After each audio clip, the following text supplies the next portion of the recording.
Zuraidah Ibrahim, welcome to GMF Talk. You've been working at the South China Morning Post since 2015. How would you say the climate for journalists in Hong Kong has changed in that time? Hong Kong has been through a lot. We were one of the last cities in the planet to abandon very harsh COVID-19 restrictions. And on top of that, we were going through some serious political turmoil in 2019. And immediately after that ended, and just before COVID started, or maybe in the middle of COVID-19, there was the imposition of the national security law. It's a law that exists in many other places, but obviously it was a cause of consternation in some sectors here and overseas. One could argue that it is a more orderly society on the surface, but I think it is still polarized politically and divisions remain. We have to be more conscious of reporting in a more balanced way.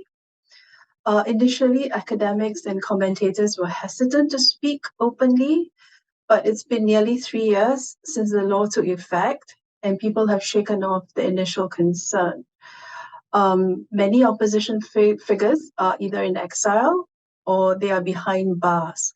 In this regard, it is a lot harder for us to reflect the diversity of opinions out there. But we are not going to stop trying. You mentioned there the political polarization in Hong Kong. Do you think it's part of a journalist's responsibility to try and bridge such divisions?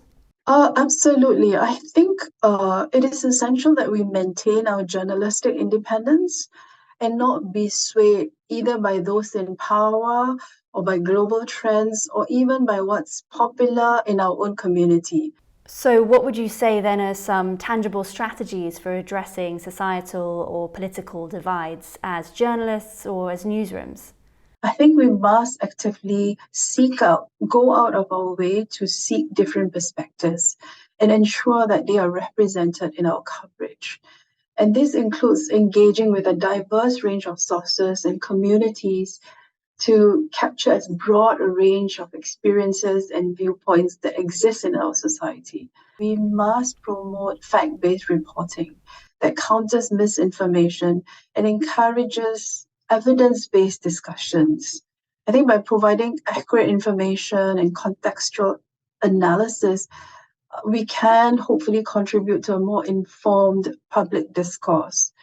I think we are no longer in the race to be first always. We are in the race to get our facts right. We do not want to be in the business of unwittingly purveying falsehoods. And in the unfortunate instance that we are caught out, I think we must take full responsibility, own up, and make reparations. I think lastly, publications can also create spaces for constructive conversations and platforms that facilitate dialogue. And I do not just mean our own platforms, but going out to the community by hosting public forums and engaging in community initiatives. I think we can work towards bridging societal divisions.